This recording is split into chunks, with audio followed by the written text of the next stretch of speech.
Franklin எங்கே போகிறான்னா அவனோட புது வீட்டுக்கு போகிறான். S S S S Franklin ஒரு புது வீடு வாங்கிட்டான்.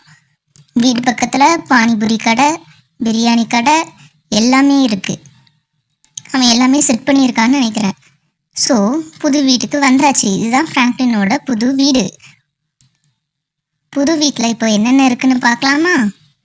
ஃபர்ஸ்ட் அவன் எங்கே போகிறான்? பேக்கெட் போகிறான். என்னடா வெளியே குதிச்சிட்டான், பைக் வெளியே இருந்துருச்சு போலையே. சரி ஓகே, இறங்கி நடந்தே போவோம். ஸோ ஓடி வரான் ஃப்ராங்க்லின். பார்த்தா பின்னாடி கார்ஸாக வாங்கி வச்சுருக்காங்க ஃப்ராங்க்லின். காரு, ஜீப்பு, பைக்கு, குதிரை எல்லாமே வாங்கி வச்சுருக்கான். இது ஆரஞ்சு கார், இது ரெட் கார், ஆப்போசிட்டில் 3 ஜீப்பு, 2 காரு, ஒரு க்ரீன் கார், ஒயிட் கார் எல்லாமே இருக்குது. அப்படியே இந்த பக்கம் பார்த்தா 2 பைக் இருக்குது, ஒரு சைக்கிள் இருக்குது. வாவ், இவ்வளோ வாங்கியிருக்கான் ஃப்ராங்க்லின். இங்கே ஒரு குதிரை இருக்குது.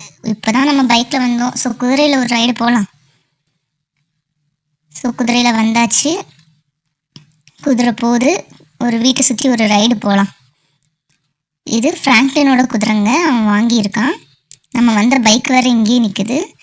அதை எடுத்துகிட்டு கொண்டு போய் உள்ளே வைக்கணும். ஸோ ஒரே மாதிரி 2 பைக் இருக்குங்க ஃப்ராங்க்லின்ட்ட.